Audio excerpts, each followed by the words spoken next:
ظلم کیا ہے, اگر میں نے کسی کو مارا ہے تو اے میرے صحابیوں میری پیٹھ حاضر ہے, لو مجھے مار لو. اے میرے ساتھیوں بدلہ لے لو, اے میرے ساتھیوں دنیا کے اندر بدلہ لے لو. مرنے کے بعد محمد تمہیں کیا دے گا, اسی دنیا کے اندر مجھ سے بدلہ لے لو. ایک صحابی کہتے ہیں کہ اللہ کے نبی فلاں جنگ میں آپ کی لاٹھی آپ کی چھڑی میرے پیٹھ کے اوپر لگ گئی تھی, اے اللہ کے نبی میں بدلہ لینا چاہتا ہوں. اللہ کے نبی صلی اللہ علیہ وسلم نے کہا لو میری پیٹھ حاضر ہے, تم بدلہ لے لو. اس نے کہا کہ اللہ کے نبی میں ایسے بدلہ نہیں لوں گا, جب آپ کی چھڑی میرے جسم کو ٹچ کی تھی اس وقت آپ میرا بدن کھلا ہوا تھا, یعنی میری پیٹھ کھلی ہوئی تھی.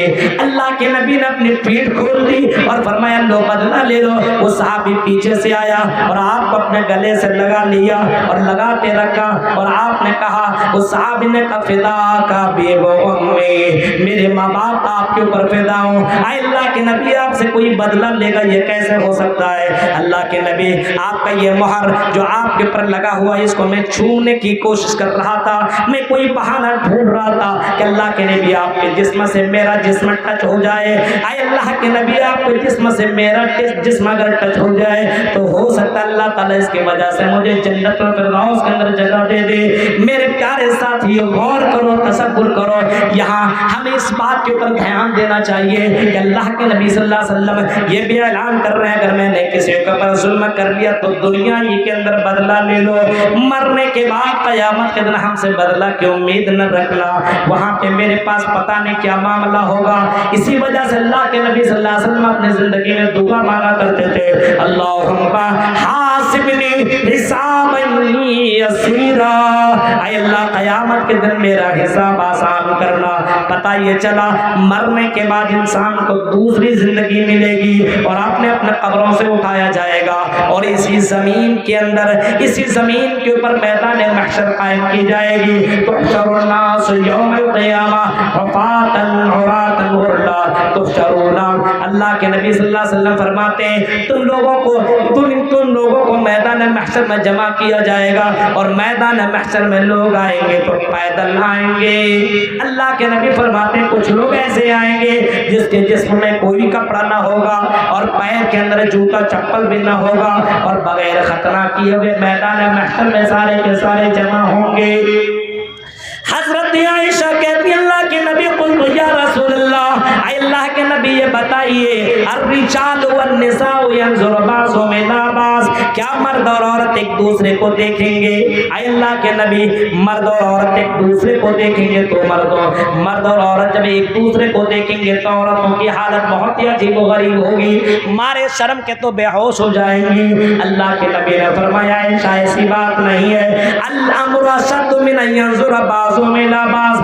آئی میری بیوی عائشہ تمہیں معلوم نہیں ہے قیامت کا وہ منظر بڑا ہی ڈینجر والا منظر ہوگا, میدان محشر کا وہ منظر ہوگا اتنا خطرناک ہوگا کہ سامنے لڑکی ہوگی, ننگی لڑکی ہوگی, جوان لڑکی ہوگی, لیکن اے میری بیوی کسی کے پاس اتنی جرأت نہ ہوگی, منظر اتنا ڈینجر ہوگا کہ کوئی آدمی کسی لڑکی کے اوپر دیکھنے کے بارے میں سوچ بھی نہیں سکتا ہے, کوئی عورت کسی لڑکے کی طرف دیکھنے کی جرأت ہی کہاں کرے, اتنا ڈینجر معاملہ ہوگا. یہ سورج جو تمہیں دکھائی دے رہی ہے 9 کروڑ 30 لاکھ میل کی اونچائی کے اوپر, تدنی الشمس یوم القیامت, یہ قیامت کے دن یہ سورج اتنا قریب آ جائے گا, اتنا قریب آ جائے گا 1 میل کے فاصلے پر آ جائے گا. اور بعض کتابوں کے اندر اتنا لکھا ہے کہ یہاں اتنا قریب ہوگا, اتنا قریب ہوگا کہ آدمی اپنے ہاتھ سے چھونا چاہے گا تو چھو لے گا. اور سورج کے اندر جتنے بھی پردے لگے ہوئے ہیں یہ سورج کے تمام پردے کو اللہ تعالیٰ چھوڑ دے گا, ختم کر دے گا. اس وقت سورج کی گرمی اتنی زبردست ہوگی, وَإِذَا الشَّمْسُ كُوِّرَتْ, اور سورج کی گرمی کی وجہ سے وَإِذَا الْبِحَارُ فُجِّرَتْ, سورج کی گرمی کی وجہ سے اتنی گرمی ہوگی کہ سمندر کے اندر آگ لگ جائے گی. ذرا تصور کرو میرے بھائیو, گرمی کی شدت کی وجہ سے جب سمندروں کے اندر جب آگ لگ سکتی ہے تو میرے بھائیو انسان کا عالم کیا ہوگا, نہ جسم کے اندر کوئی کپڑا, نہ اس کے پیر کے اندر کوئی چپل کوئی جوتا ہوگا, نہ میرے بھائیوں کوئی سایہ ہوگا تو انسان سوچ سکتا ہے اس گرمی کا مقابلہ اس میدان محشر میں کیسے کرے گا. غور کرو, اللہ کے نبی صلی اللہ علیہ وسلم سے پوچھا گیا, اے اللہ کے نبی صلی اللہ علیہ وسلم بتائیے انسان کی حالت کیا ہوگی, انسان کس پوزیشن میں ہوگا. آپ نے فرمایا ایسے موقع پہ انسان کی حالت یہ ہوگی, انسان کی زبان ایسی نکلی رہے گی جیسے جون اور جولائی کے مہینے میں آپ نے کتے کو دیکھا ہے کہ پانی کی وجہ سے زبان کیسے باہر نکالے رہتا ہے. پانی کے لیے آدمی ترسے گا. سوچیے ذرا میرے بھائیو, تصور کیجیے یہ میدان محشر کا یہ حال ہے. آپ سے پوچھا گیا اللہ کے نبی صلی اللہ علیہ وسلم یہ بتائیے اس میدان محشر میں اس سورج سے گرمی سے بچنے کے لیے کیا کوئی سایہ بھی ہوگا؟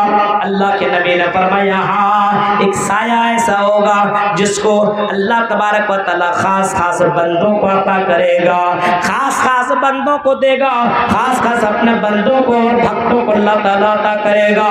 اللہ کے نبی سے پوچھا گیا اللہ کے نبی یہ کون لوگ ہوں گے؟ آپ نے فرمایا یہ 7 قسم کے لوگ ہوں گے جس کو اللہ تعالیٰ یہ سایہ نصیب کرے گا. غور کرو میرے بھائیوں, اسی میدان محشر کے اندر اللہ تعالیٰ لوگوں کو جمع کرے گا. ہاں سارے کے سارے لوگ جمع ہوں گے, یہ متکبرین لوگ بھی جمع ہوں گے, یہ تکبر کرنے والے یہ گھمنڈ کرنے والے لوگ بھی جمع ہوں گے. لیکن اللہ تبارک و تعالیٰ یحشر الناس قیامت کے دن متکبرین فی صور الذر, ان لوگوں کو چوٹیاں بنا کر کے اللہ تعالیٰ قیامت کے دن کو زندہ کرے گا اور جمع کرے گا. اور ایسے لوگ بھی میدان محشر کے اندر آئیں گے جو دنیا کے اندر اپنے مال کو خرچ نہیں کرتے, جمع کر کے رکھتے. مسجد تو کوئی بھی بنا سکتا ہے, ایسا تھوڑی مالدار اتنے لوگ ہیں, تنپنیا میں آس پاس میں کتنے لوگ ہیں, مسجد بنا سکتے. گھر دیکھیے لوگوں کے بہت اچھے مکانات ہیں, لیکن مسجد بنانے کے لیے آدمی کے پاس پیسہ دینے کے لیے وہ جذبہ وہ حوصلہ نہیں ہے. 500 100 1000 دے دیا تو مولوی صاحب نے اتنی دعائیں دی جنت پہنچا دیا 1000 میں. ارے بھائی یہ تو فرض ہے آپ کا, یہ تو معلوم ہے, یہ تو اللہ کا گھر ہے, یہ بناؤ تم, یہ تو تمہارے پر بنانا ضروری ہے. ہاں اپنے گھر اور اپنے مکان کو تم اچھے طریقے سے بناتے ہو, ماربل وغیرہ لگاتے ہو, کیا تم اللہ کے گھر کو تم خوبصورت نہیں بنا سکتے ہو؟ من بنا للہ مسجدا بنى اللہ لہ بیتا فی الجنہ, جس نے اللہ کے لیے گھر بنایا تو اللہ تعالیٰ اس کے لیے جنت میں گھر بنائے گا. یہ حدیثیں موجود ہیں, محمد رسول اللہ نے مسجد بنانے والوں کے لیے جنت کی بشارت سنائی ہے. میرے پیارے ساتھیوں ذرا سوچئے, غور کیجئے اور اپنے گریبان کو جھانکیے. مسجد بنانے کے لیے 2 روپے 5 روپے کا چندہ ہم اور آپ کرتے ہیں, لیکن میرے بھائیوں غور کرو, ذرا سوچو مسجد ہم بنا نہیں پا رہے ہیں. آج ہمارا ایمان کتنا کمزور ہے. ہم نے اپنے مالوں سے محبت کی, ہم نے اپنے زمین و جائیداد سے محبت کی, ہم نے اپنے بلڈنگوں سے محبت کی ہے. ہم اللہ کے گھر کو بنانے کے لیے ہم اپنا پیسہ قربان کرنے کے لیے تیار نہیں ہے, اپنے مال کو جمع کر رہے ہیں. اور میں نے بہت کچھ ادھر کے بارے میں سنا ہے کہ یہاں کے ائمہ کی تنخواہ بہت کم ہے, تو 4000 5000 روپیہ مولویوں کی تنخواہ دی جاتی ہے. یہاں تک کہ سنا کہ لوگ ایسے پیسہ دے دیتے ہیں, جلسوں کے اندر دے دیتے ہیں, بس زکوٰۃ ناپ تول کر کے نہیں نکالتے. جیسے 1 سال کے اندر آپ کو 2.5% آپ کو نکالنا ہی ہوگا. اگر آپ کے پاس لاکھ روپے ہیں تو آپ کو 2.5% یعنی 2500 آپ کو نکالنا ہی ہوگا. میرے پیارے ساتھیوں غور کیجئے, لیکن آدمی زکوٰۃ کا پیسہ بھی نہیں نکالتا ہے, وہ بھی کھا جاتا ہے, وہ بھی ہضم کر جاتا ہے. میدان محشر میں کچھ لوگ ایسے جمع ہوں گے جس کے پیچھے کچھ سانپ لگے ہوں گے, اور بہت ہی ڈینجر قسم کے سانپ ہوں گے. جہاں آدمی جائے گا وہ سانپ اس کے پیچھے بھاگتا ہوا جائے گا. ماں اور انسان کے پیچھے, مرد کے پیچھے بھی سانپ بھاگے گا, اور عورت کے پیچھے بھی سانپ اس کا پیچھا کرے گا. عورت چیخ کر کے کہے گی او سانپ کون ہو, میرا پیچھا کیوں کر رہے ہو, مجھے چھوڑ دو, مجھے سانپ سے بڑا ڈر لگتا ہے. انسان بھی کہے گا میرا پیچھا مت کر, مجھے چھوڑ دے, ارے مجھے بھی بہت ڈر لگتا ہے, یہ سانپ اتنا ڈینجر کالا سانپ دکھ رہا ہے, اور اتنا ڈینجر تو دکھنے میں لگتا میرے پیچھے کیوں پڑا ہوا ہے. آخرکار انسان تھک جائے گا اور سانپ اس آدمی کو پکڑ لے گا اور پکڑنے کے بعد اس کو اپنے لپیٹ میں لے لے گا اور سانپ اس کے چہرے کے سامنے آ جائے گا. چیخ کر کے انسان کہے گا تو کون ہے اور مجھ کو اپنے لپیٹ میں کیوں لیا ہوا ہے. چیخ کر کے وہ سانپ کہے گا انا کنزک انا مالک, میں تیرا مال ہوں, میں تیرا خزانہ ہوں, میں تیرا مال ہوں.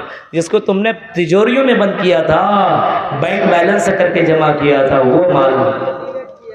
غور کرو میرے بھائیو, انا کنزک انا مالک, میں تیرا وہی مال ہوں, میں تیرا وہی خزانہ ہوں. جس سونا چاندی کا تم نے زیور نہیں, جس زکات نہیں نکالا, جس بینک بیلنس کا تم نے زکات نہیں نکالا, جس تجارت کا تم نے زکات نہیں نکالا, میرے پیارے ساتھی غور کرو, وہی وہ مثال, وہی مال ہو, وہی مال ہو, اور ساتھ میں کچھ دستہ جائے گا.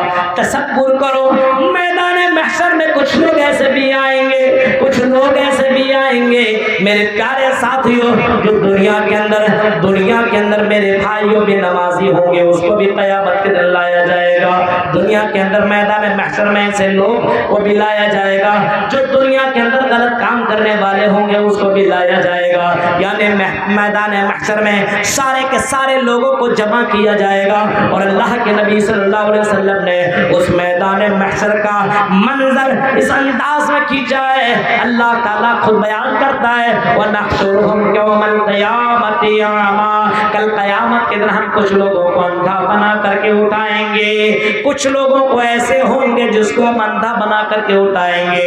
انسان میدان محشر میں چیخ کر کے کہے گا قَالَ رَبِّ لِمَ حَشَرْتَنِي أَعْمَىٰ وَقَدْ كُنْتُ بَصِيرًا, قَالَ لِمَ حَشَرْتَنِي أَعْمَىٰ وَقَدْ كُنْتُ بَصِيرًا, اے اللہ مجھے تو نے اندھا کیوں بنا دیا ہے, میں تو دنیا میں دیکھا کرتا تھا, مجھے دیکھنے کے لیے میری آنکھ کی روشنی تھی, میں تو دنیا دیکھتا تھا, اللہ مجھے آج تو نے اندھا کیوں بنا دیا. اللہ جواب دے گا او میرے بندے, ہم نے دنیا میں تمہیں بینائی دی تھی, لیکن تم نے دنیا میں دیکھا, غلط چیزوں کو دیکھا, پھر بھی تم نے غلط کیا.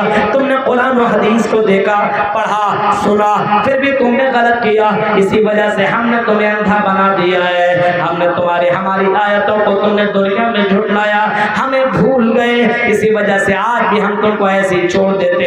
ہم نے تمہیں اندھا اس وجہ سے بنایا جب تم دیکھنے والے تھے, دیکھ کر کے تم نے غلطی کی ہے. غور کیجیے آپ, اللہ کے نبی صلی اللہ علیہ وسلم سے پوچھا گیا, اللہ کے نبی صلی اللہ علیہ وسلم یہ دین کتنا بڑا ہوگا, سنیے کتنا بڑا ہوگا. سأل سائل بعذاب واقع, کسی نے سوال کیا اس بڑے دن کے بارے میں. اللہ کے نبی صلی اللہ علیہ وسلم کے اوپر قرآن کی آیت اتر رہی ہے, سأل سائل بعذاب واقع ما له من دافع, اس دن کو کوئی دفع کرنے والا نہیں ہے, کوئی ختم کرنے والا نہیں ہے. وہ ایک دن میدان محشر کا, وہ ایک دن دنیا کے مقابلے میں 50,000 سال کے برابر کا ایک دن ہوگا. 50,000 سال کا برابر کا ایک دن ہوگا. اب سوچیں 50,000 سال, ایک دن 24 گھنٹہ کا ہے, 50,000 سال کا ایک دن ہوگا. 50,000 سال دنیا کا کتنے گھنٹے کا ہو سکتا؟ ہم تو بھائی اتنا میتھمیٹکس میں ہم تو نہیں جوڑ سکتے. ابھی آپ لوگ پڑھنے والے, ہندی پڑھنے والے اور میتھمیٹکس پڑھنے والے آپ لوگ ہیں. ایک دن میں 24 گھنٹے, ہاں 1,000 سال میں کتنے گھنٹے, 10,000 سال میں کتنے گھنٹے, 50,000 سال میں کتنے گھنٹے, آپ خود جوڑیے نا, کچھ کام آپ بھی کیجئے. تو ایک دن 50,000 سال کا برابر کا ہوگا. اور اللہ کے نبی صلی اللہ علیہ وسلم نے یہاں تک فرمایا ہے, ہاں آپ نے یہاں تک فرمایا جب انسان اپنے افسر سارے کے سارے جو کھڑے ہوں گے ننگے ہوں گے, کسی کے جسم میں کوئی کپڑا نہ ہوگا, پیروں کے اندر جوتا نہ چپل ہوگا, بغیر ختنہ کیے ہوئے سارے کے سارے مجرم کھڑے ہوں گے. سب کے سب جب وہ میدان محشر میں کھڑے ہوں گے, میرے پیارے ساتھیوں ذرا سوچئے, غور کیجئے, اللہ تبارک و تعالی بندوں سے 5 سوالات کرے گا. جب بندہ 5 سوال کا جواب نہ دے لے تب تک اپنے قدم کو ادھر سے ادھر کر نہیں سکتا. نہیں کر سکتا ہے. انعمرہی فیما فنا, اس کی زندگی کے بارے میں سوال ہوگا تم نے اپنی زندگی کہاں گزاری. ہم نے تمہیں 50 60 70 سال کی زندگی دی, اور میرے بندے اور میری بندی یہ بتا تم نے یہ زندگی کہاں گزاری اور کیسے گزاری, کس جگہ پہ گزاری اور کس طریقے سے گزاری, ہمیں یہ بتاؤ. اور پھر فرمایا ان عمرہ فیما فنا وان شبابہ فیما بلا, پھر پوچھا جائے گا تم کو ہم نے جوانی دی ہے 18 سال سے لے کر کے 30 سال کی زندگی, 17 سال سے لے کر کے 18 سال کی جوانی کی زندگی جو شباب والی زندگی ہے, اس زندگی کو تم نے کہاں گزاری, کیسے گزاری. کہیں یہ زندگی تم نے انجوائے کرنے میں تو نہیں گزاری, کہیں زنا کے اڈوں میں تو نہیں گزاری, کہیں تم نے شراب کے اڈوں میں تو نہیں گزاری, کہیں تم نے یہ زندگی تم نے یہ زندگی کہیں حرام خوریوں کے اڈوں میں تو نہیں گزاری, کہیں تم نے ہال میں, اور کہیں تم نے گانا سننے میں, اور کہیں ڈانس دیکھنے میں, اور کہیں تم نے ایسی جگہوں میں تو زندگی نہیں گزاری جہاں پہ عیاشیاں ہوا کرتی تھی, اور جہاں پہ غلط کام ہوا کرتے تھے وہاں پہ تم نے زندگی تو نہیں گزاری. وَعَنْ شَبَابِهِ فِيمَا بَلَّا, مردوں سے بھی پوچھا جائے گا, اور اے تن پنیا کے لڑکیوں تم سے بھی یہ سوال ہوگا تم نے اپنی زندگی کہاں گزاری اور کیسے گزاری, ذرا بتاؤ تو صحیح. تیرا رب تم سے پوچھے گا, کیونکہ جوانی کا مالک اللہ تعالیٰ ہے. اس جوانی کی زندگی کو بہت ہی قیمت جانو, بہت ہی غنیمت جانو, بہت ہی اہمیت کے, یہ زندگی بہت ہی امپورٹنٹ والی زندگی ہے. ایسا نہیں کسی لڑکے کے اوپر دل آ گیا تو ماں باپ کو چھوڑ دیا اور بھاگ گئے, اور اس کے ساتھ تم نے لو میرج کر لیا, جا کر کے ہوٹلوں میں تم نے زندگی کاٹی, جا کر کے کلکتہ کے ہوٹلوں میں تم نے اپنی عیاشی گزاری, اور اپنے جسم کے ساتھ تم نے انجوائے کیا. اگر تم نے ایسا کیا تو میرے بھائیوں اس جوانی کے بارے میں بھی اللہ تعالیٰ پوچھے گا. وَعَنْ شَبَابِهِ فِيمَا أَبْلَىٰ, اے میرے بندے تم نے اپنی جوانی کہاں گزاری اور کیسے گزاری, بتاؤ آج ہماری جوانی کہاں گزر رہی ہے. ابھی تو نوجوان کی جوانی لڑکیوں میں گزرتی یا پھر موبائل میں لگا ہوا ہے, 24 گھنٹہ اسی میں لگتا ہے. سبحان اللہ, الحمدللہ, صبح اسی میں لگا ہوا ہے. موبائل میں کیا پتہ نہیں, سمجھ میں بات نہیں آتی ہے. میرے بھائیو موبائل سے اتنا ہی رشتہ رکھو جتنا آپ کو کام ہو. بس کہیں یہ موبائل آپ کو اللہ کے ذکر سے اور اللہ کی عبادت سے اگر دور کر رہا ہے یہ موبائل, تو اس موبائل کو طلاق دو, اس موبائل کو بائیکاٹ کرو. میرے بھائیو ایسے موبائل رکھنے سے کوئی فائدہ نہیں ہے. جو موبائل تمہیں جہنم کی طرف پہنچا رہا ہو, جو موبائل تمہیں جنت سے دور کر رہا ہو, ایسے موبائل اپنے زندگی کے اندر مت رکھو. میرے بھائیو آپ نے دیکھا کہ اسی موبائل کے چکر میں ایک آدمی نے اپنے ماں کو, اپنی بہن کو, اپنی دادی کو, اپنے دادا کو اسی موبائل کے چکر میں اس نے قتل کر دیا. ابھی 5 دن کے پہلے کا رپورٹ ہے. اب موبائل کے چکر میں ریچارج نہیں کروایا. اب ماں باپ منع کرتا تھا, بھائی لوگ منع کرتا تھا, تو بھائی مانا ہی نہیں, اس کو قتل کر دیا. غور کرو میرے بھائیو, وَعَنْ شَبَابِهِ فِيمَا بَلَّا, تم نے اپنی یہ جوانی کہاں گزاری, کیسے گزاری, بتاؤ. سنو, 2 3 پنیاں